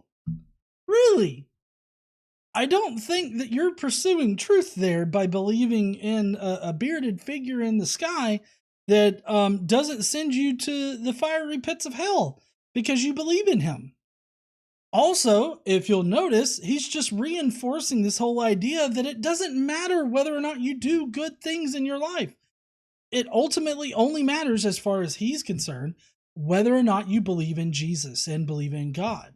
Those are the two things that matter in this situation. It doesn't matter if you do bad things in your life or good things in your life. It only matters whether or not you suck that illustrious God and Jesus dick. That's all that matters. And to say that you have to forego empathy or in order to keep your faith, I feel like if you're going to sit there on a daily basis feeling scared and alarmed for your friends because you think that they're going to burn in a fiery pit of hell after they die, I feel like at some point you do have to forego your empathy for them. Unless you're going to sit there and actively try to change their mind about it, consistently push them towards your version of God. I think that at some point you give up your empathy, whether it's your decision or not. I think that you eventually have to give up that empathy for them, because otherwise you're just living in this reality where you feel, like horrible every single day because you can't help but envision your friend burning in hell after they die. And at some point you just, if you're not going to change their mind, you either have to stop being their friend, you have to give up your empathy, or I guess, give up that particular part of your faith. I'm not saying that you got to give up all of your faith. You definitely don't have to stop believing in it just because, stop believing in God, that is, just because you disagree with this one particular doctrine. There's plenty of other doctrines out there. It's kind of like a fucking buffet with religion, especially with Christianity, because there's so many different flavors. You can pick up this one right here that's like a chicken wing, and you can get this one over here that's like a spare rib, and then you can get you some mashed potatoes and macaroni and cheese. Okay? You can just get all that shit on your plate. I don't advise anybody to go to a real buffet. I'm just saying that you could just sort of pick and choose what you want to believe, and then voila, there is your particular version of Christianity. Now, whether or not other people are eating that particular version, I don't know, but other people could be eating that particular version of it. And there's plenty of like non-denominational Christians out there that do just sort of cherry pick out of their books and sort of devise whatever kind of theology that they want to. I don't think that there's anything stopping people from doing that. And I also don't think that there's necessarily anything wrong with people doing that. I just think that that's the nature of religion. It eventually becomes what you want it to be. And I feel like what I, as well as many other atheists, have done is just sort of remove that extra layer, that piece of bullshit right there that attributes it to God. And we just are saying, well, I've got this plate from the buffet because these are the things that I like to eat. And I don't like those things. Those things are shit. But these things right here are good. And I don't think that, attributing like, oh, God wants me to eat this food. This is God's food. Like, that doesn't make sense to me. It just makes sense to be like, oh, I like this shit. There we go. This is the shit I like, and that's what I'm going to base, like, good, bad, and right and wrong and everything like that off of. Like, kind of shit. So I do think that you end up having to either lose your empathy, change your faith, or lose your faith even, or you know, I guess forcefully try to change your friend's position on hell. I just don't see somebody living with this whole concept that their friend's gonna burn in the hell forever, like afterwards. So, or I guess you could rejoice in it, like, ah ha ha, you're gonna burn in hell, you fucking deserve it. You know, I mean, that's just turning you into an asshole, I guess. So it's not about choosing your belief or choosing empathy. It's about choosing truth or choosing to make ourselves feel better by denying what is true. Give one up for the other. And I just couldn't. Wait, hold on a second. Them, so I don't, you know, I want to just like let it go and let the truth go. No, it's like, well, no, we got to pursue truth regardless of how it makes us feel. So it's not about choosing your belief or choosing empathy. It's about choosing truth or choosing to make ourselves feel better by denying what is true. I'm sorry, that's rich coming from a Christian, because so many times have I heard Christians deny something that's blatantly true because it doesn't make them feel good. Like the whole idea that we are just animals, right? Like we're just another animal on this planet. Like you don't like that truth, so you reject it in order to make yourself feel better by thinking that God has specially ordained us to be images of him or something like that here on earth. So you're guilty of doing the exact thing that you claim this young person is doing in the video you're criticizing. It's fucking like this shit writes itself at this point, right? Like the hypocrisy here. I mean, I feel like I should expect that from these kinds of videos. I should expect the kind of hypocrisy that he's showing here. One up for the other. And I just could not give up my empathy to maintain my belief that my friends that didn't believe deserved eternal punishment. And it hurts that my own family would worship and praise a God that they believe will do the same to me. Ultimately, it's God who needs to transform this woman's heart to surrender her own perspective and her own morality to God. Because right now she is judging God. She's placed herself as the judge of God, saying, look, God, I don't think your justice is truly just. I don't think your goodness is truly good. I don't think your love is truly loving. I think my definitions of what love and truth and justice are more valid. And so she No. God's love, justice, truth, whatever in the fuck, all of that, it's not really love, justice, and all of that. Like I've spent this entire video ranting about how different the justice that God provides is from how we think of justice. Because like if you go in front of a judge for a crime that you've committed, right? And the judge is just like, yep, okay. I see you're a Christian and you believe in that God dick and you worship Jesus' asshole. Well, I guess you're absolved. Go on ahead and, collect your things. Get the fuck out of here, you little Christian. Like, you don't see that happening. But you do see that happening in the afterlife with God, as far as his theology seems to be, is God is the ultimate judge, and the only thing that he cares about is not about the actions that you've done.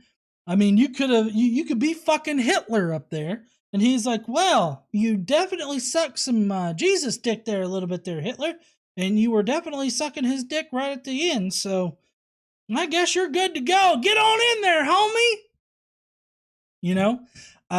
I feel like saying that God's justice is the real kind of justice, and that this person just needs to like submit themselves to God, that's telling them, hey, forego your own personal ideas about this.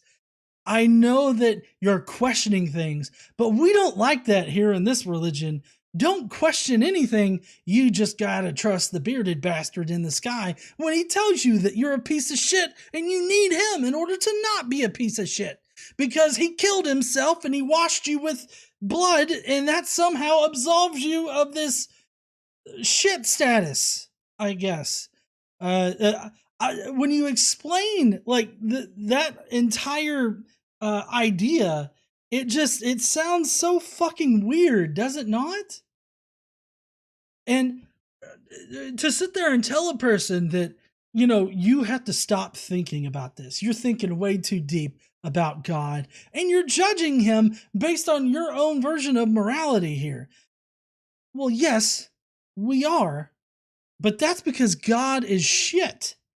All throughout the Bible, even in the New Testament, God's a piece of shit. Okay? Unless your version of morality includes blindly following some asshole who's telling you to go into the next village and just lay waste to all of the civilians there, all of the small children. Like, that's what you're telling her to do, is to follow a person or a figure, a deity, whatever, that would tell somebody to kill a child. Because why? Oh, yeah, that's right. The Israelites were mixing with the Midianites, and God don't like it when you mix the races. So he had to go and kill all the Midianites, even the small children. So yes, I am definitely more moral than your God, and I think that whatever system of justice that we have, however broke that may be, is far better at providing justice than the Christian God, because the Christian God doesn't actually judge you based on actions. He only judges you based on whether or not you suck that Jesus dick. Sorry, whether you believe in Jesus. So it doesn't make a lot of sense to me for you to sit there and shame somebody for using their own noggin, for using their own ability to reason. And because God is unreasonable and illogical, you're going to blame them, shame them, and tell them that they just need to listen to God? That's never going to work. It just kind of makes you look like a condescending, well, sorry. It kind of makes him look like a condescending asshole. She's putting herself on this kind of high horse of saying, I need to embody this empathy for all these people, and I can't, coexist with this belief that God would send people to hell because that's just so unempathetic and that kind of thing. Well, hey, look, if that's the truth, is that the truth? That's the real question. It might make us feel uncomfortable. It may make us feel sad that people are going to hell. But what does that drive us to? Does it drive us into denial and accusing God of not being good? Or does it drive us into action and actually living out his commands on this earth to be a witness for him? Thank you so much for watching. You see, all of this has been to get to the point that you need to force your belief on other people. You need, because you believe that your friend's going to hell, you have to consistently remind them of that and tell them that the only way to not go to hell is to believe in Jesus. And that's what you're supposed to tell them day in and day out. This whole vision of your friend burning in hell for eternity is supposed to motivate you into harassing them and forcing them into a belief in Jesus in order so that you can feel better about your friend not going to hell.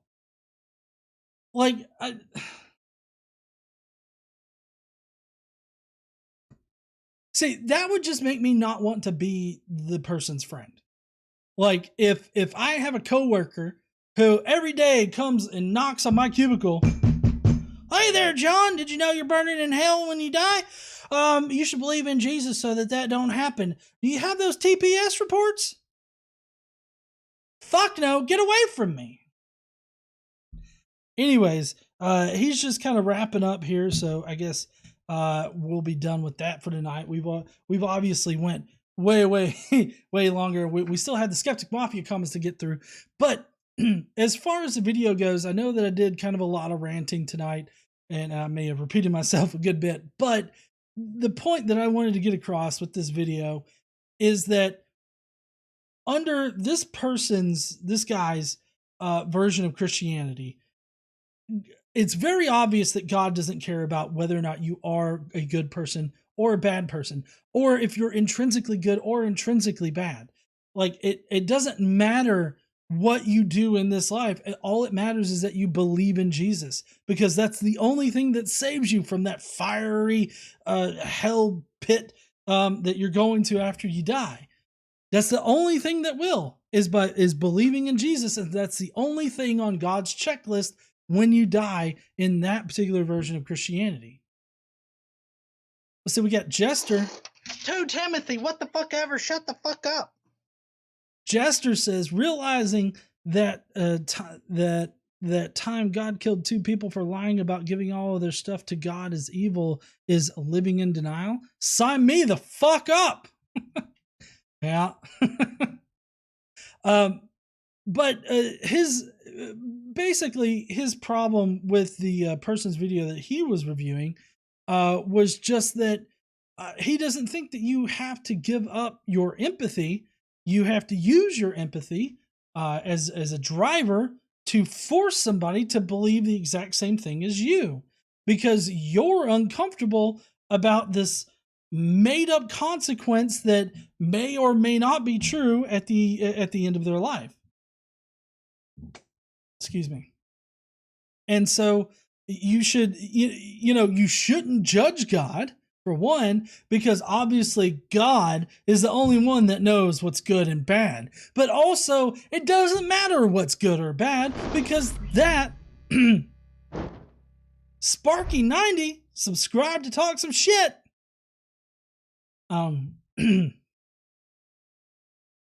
ultimately, it doesn't matter what is good or what is bad, because God doesn't care about that.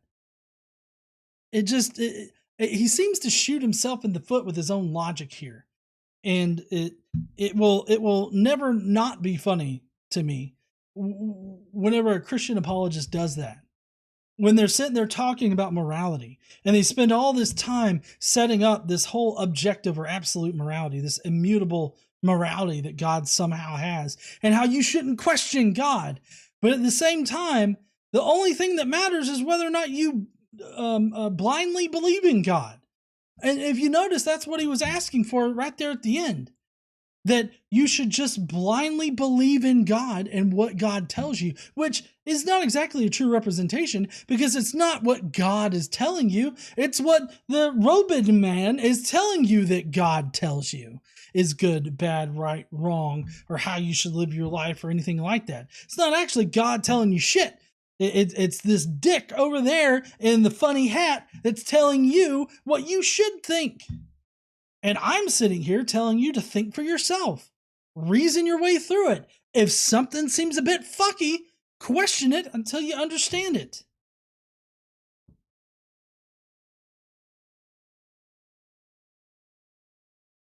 Whew.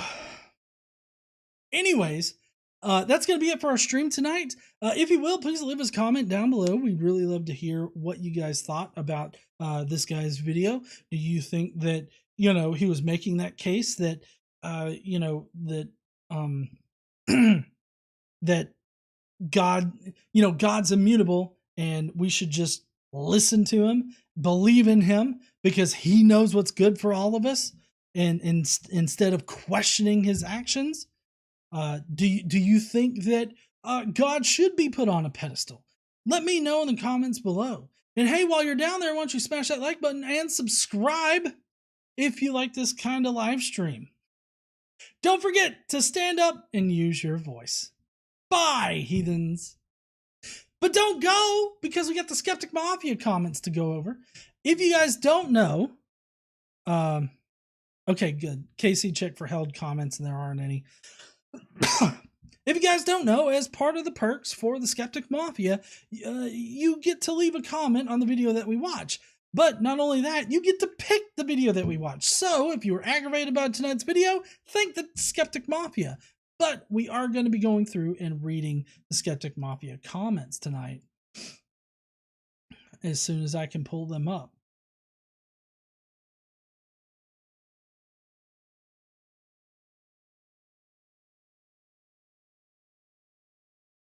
Okay.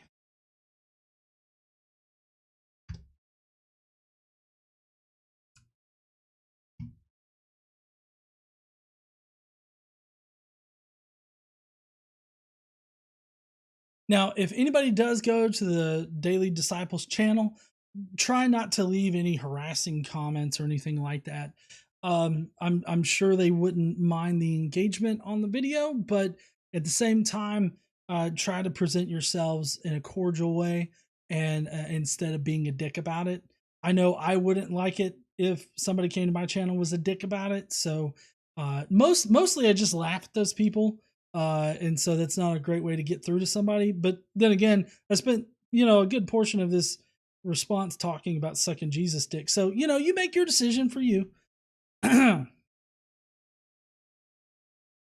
But anyways, here's the Skeptic Mafia comments, and I really appreciate all of the Skeptic Mafia for leaving their those that left comments. If you're part of the Skeptic Mafia and you're a mafioso, then we have a scheduled hangout this weekend that will probably occur tomorrow afternoon at about 3 p.m.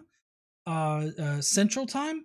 So if if you want to hang out with me, that's another perk. Being part of the Skeptic Mafia is being able to hang out. So if you want to be able to hang out, then join the Skeptic Mafia as a mafioso, and you will be able to hang out with us tomorrow. So, all right. Daniel M says, I'm going to give an overall analysis of this dude. I'm having a hard time figuring out if he is trying to be genuine. I also think that it went over his head that the person he was reviewing is just stating things that got her questioning religion. I don't believe in God because I find no evidence. There were other things that got me to question my faith that I wouldn't say is a good reason to not believe, but a great reason to question. Definitely. Question fucking everything.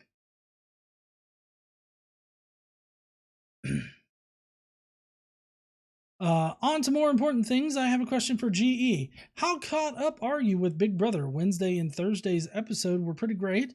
I don't want to ruin it for you if you haven't seen those yet. Pretty excited about the events that took place. What was the last episode that you watched? We could discuss up to that point during our hangout tomorrow. That is a good reason to join the Skeptic Mafia. Join and hang out with us. GE can tell you more. Yeah, so we do have a lot of perks for being in the Skeptic Mafia. If you join at the shill level, you get all the cool emojis that you see people using in the chats. You also get a badge by your name too. So there's that. So as far as Big Brother goes, we're only caught up to Sunday's episode, like this past Sunday. So we still have, two episodes to watch. So we're up to that point. Thank you so much there, Daniel, for your comment. Next up is Alex Baranowski, which I'm a fucking old fart here. I'm going to have to pull out my glasses. How many good TikTok videos did he have to go through to find someone he could attack? People can struggle to articulate shit over a social media video, still have good reasons to not believe in something.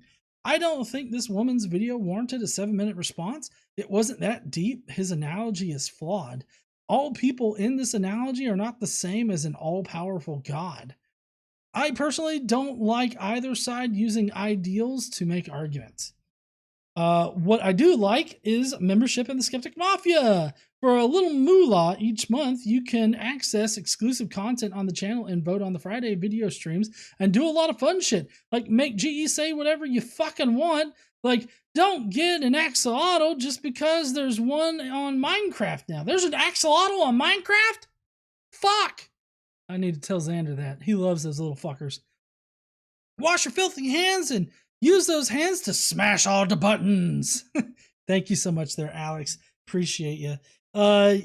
So one of the perks of being in the Skeptic Mafia is that you get to vote on the video that we watch.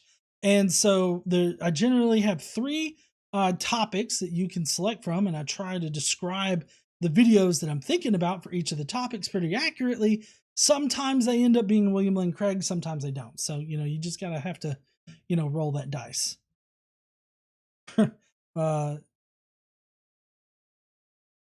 Fuck, I'm blanking on what the D&D term. Roll for initiative?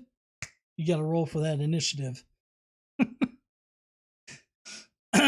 Next up is Drew's Book Reviews, who says, all I want to say is that I don't care if I fall short of the glory of God, because I do not and will not hold myself to the standard of a mythical being who has no evidence exists. Any God who would send good people to hell simply for not believing is not a God worth worshiping. No one deserves hell by virtue of not believing in a mythical being's existence. On a completely unrelated note, I thought this was among the best opening lines of a book I have read this year. It is true that I have sent 6 bullets through the head of my best friend, and yet I hope to shew by this statement that I am not his murderer. What a way to start a story. The Thing on the Doorstep by H.P. Lovecraft. Interesting. I would love to know how that panned out. That is all. And until next time, keep on reading. I got still trapped. Next up is Command Cyborg, who says, hello world! Tick-tock, rickety-tick-tock. However, this time around, it isn't the tick-tocker making a boo-boo. I'm sorry to have to inform you, but you, my dear alleged Christian, have a horrible moral standard. We cannot judge God because there doesn't seem to exist such a thing, but alas, we can judge your description of him. You portray a pretty horrible, petty, and to my eyes puny God.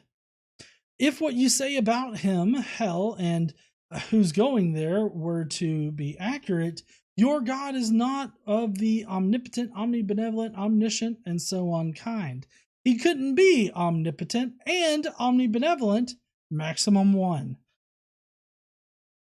Actually, by sending most people to hell, he can't be very benevolent at all. And the omniscient part falls too, as this is quite a stupid solution to a problem. And you, dear daily disciple, simply does that math wrong. A tiny transgression towards an eternal being would be quite insignificant to it, not the other way around as you say. And then get a lol and a whale dick there. Smash all the buttons, ring-a-ding-dong! It's the ring-a-ling-ding-dong song. Remember not to index at all, because mafiosos, it's for some good cause. GE might tell you about it, and for the fun of it. Yeah, so we're donating to the Transgender Law Center this month, and I really appreciate everybody donating all throughout the month, and I really appreciate all of the Skeptic Mafia members. All of y'all have helped us donate a lot of money to some good causes.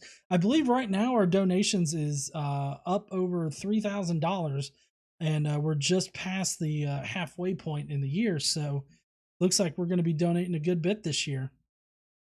So thank you so much. Oh, he says, that's all, folks. Thank you. And Command Cyborg says, good night. Transmission terminated. Thank you, Command Cyborg. Appreciate you.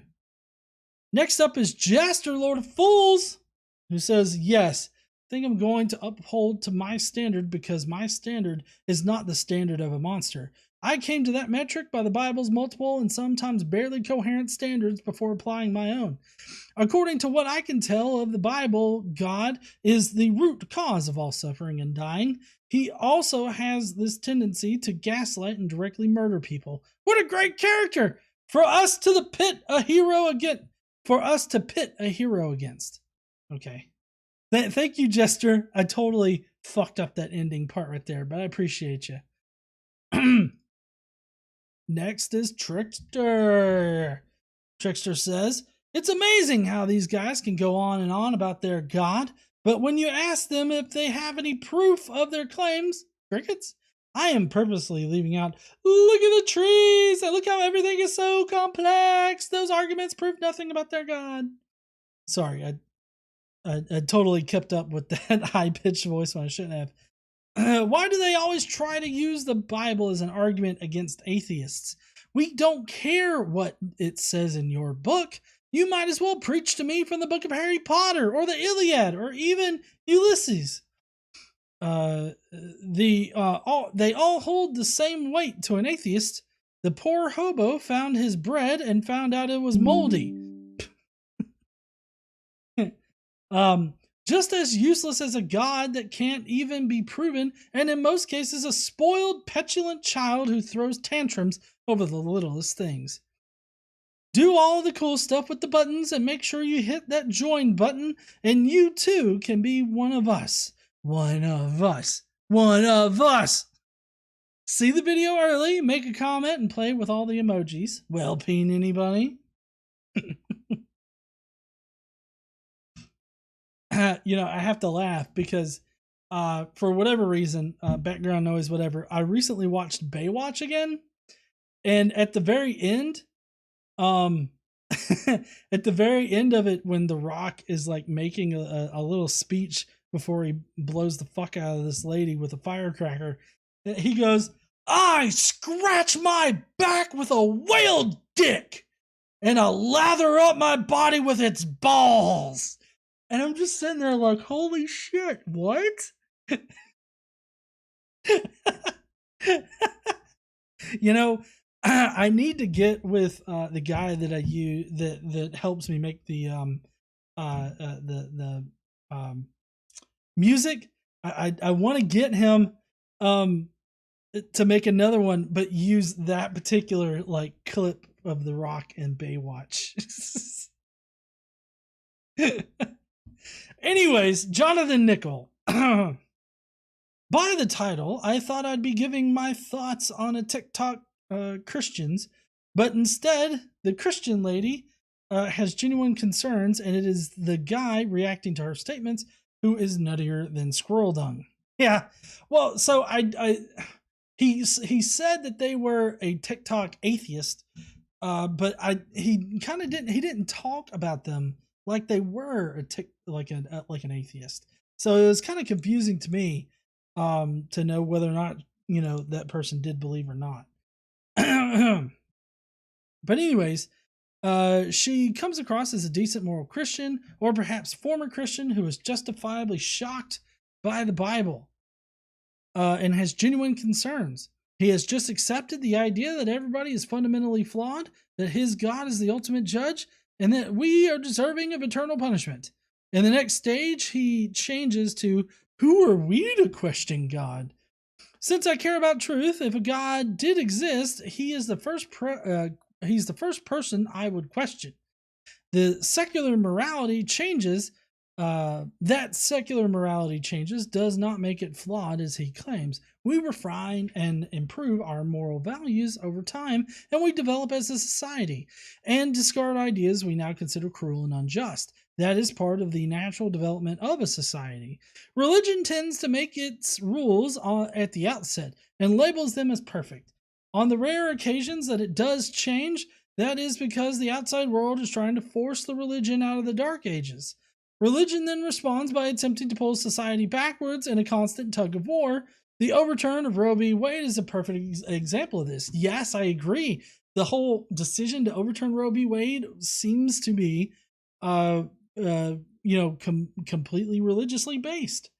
I mean, they used a religious group in order to make the arguments and everything. So I just don't understand why that was allowed to happen. He spoke of choosing truth or denying what is true. Between him and women, and the woman he's responding to, I wonder if he realizes which side he falls on. As for us judging God, if this God of whom he speaks shows up and presents himself as a defendant, then we can judge him. Until then, we are only judging a religion and maybe just a book. Any God who valued truth would present himself for judgment. A God who tells us that we must not judge him is probably hiding something. I agree. Thank you so much for your comment there. Next up is I Heart Dogs. First of all, I deconverted from theism, Christianity specifically. I don't consider my journey out of theism as one of deconstruction. Mine was a demolition. The lengths Christian will go to in order to justify eternal punishment in hell, it's downright laughable. We can't judge your God? Sorry, he's a despicable character, and I'll judge that. This guy hand waves away empathy. He's a jackwagon. Anyway, hit all the buttons, join the Skeptic Mafia. Perks aplenty! Thank you, I Heart Dogs. I appreciate you. All right, next up, we got Zoomy. Zoomy says, how many times must it be said? Hell is not a biblical concept. The word Sheol and Hades that is mentioned simply means the grave, not some eternal punishment. I'd go over the entire thing, but that would require a novel, and I'm not prepared to write that out and make GE read all that, so I'll leave you with some ASCII instead. Deal with it! Actually, I got those glasses somewhere.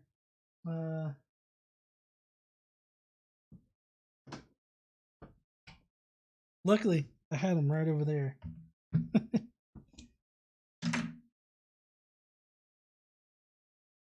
Deal with it!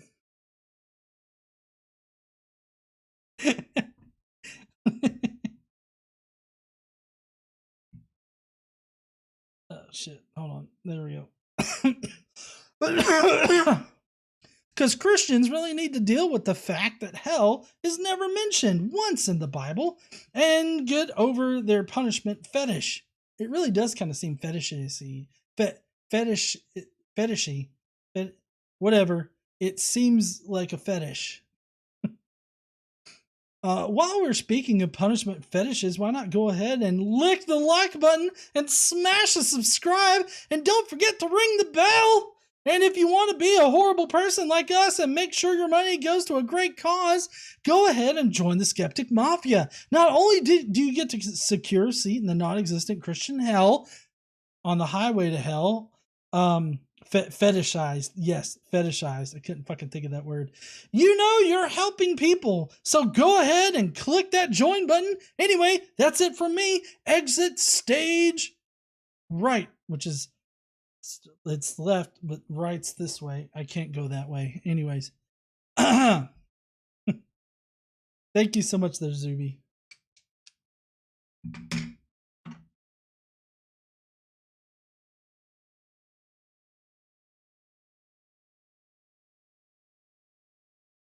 Next up is Jonathan Hanachak. Says, so basically you're saying no matter what I believe, I shouldn't believe. I believe you're a fucking idiot. And with that said, sorry, got distracted. Okay. Oh yeah, right. Back to my thought. With that said, this idiot thinks that we're not allowed to have freedom of thought. We're only allowed to read and respect his holy literature. Lol, fuck that. Now that has the attention of everyone that is still here tonight at this point, lol, see yourself going around and hitting that like button. And if you want more of this crazy guy's content with the giggling girl in the background, make sure you hit that subscribe button, then go on over. And if you really want to fondue that join button and hit up the minimum, go for it. What's the worst that can happen? Or you could pop up to the Mafioso level and join us for that live chat that's happening tomorrow at 3 p.m. Central. Or swing on over and listen to the podcast. You might laugh you might laugh your ass off as much as I do sometimes. Hopefully we'll get through this in the next decade. Now remember, KC is the best reader of the Bible podcast ever. Hopefully when John gets his chance for the New Testament, we'll actually get some funny voices or something. But I'm done with my TED Talk. You guys enjoy the rest of the Mafiosos. And have a good night. FA out. So, I probably will do voices for the New Testament whenever we go through and read that, because I'm going to make them all hillbillies, because, come on, Jesus, if Jesus was there, they always, like Bart Ehrman always says that Jesus was a hillbilly. I'm going to fucking make Jesus a hillbilly. And I'll make all of his broceps hillbillies too. Slightly different hillbilly accents. And then finally, we got Jason Kolasik, who says, join the Skeptic Mafia, get GE to say some embarrassing things. Tonight's theme reminds me of a bat out of hell. If only GE knew a few bars of, I'll do it. Let's see. I'll do anything for love, but I won't do that. No, I won't do that.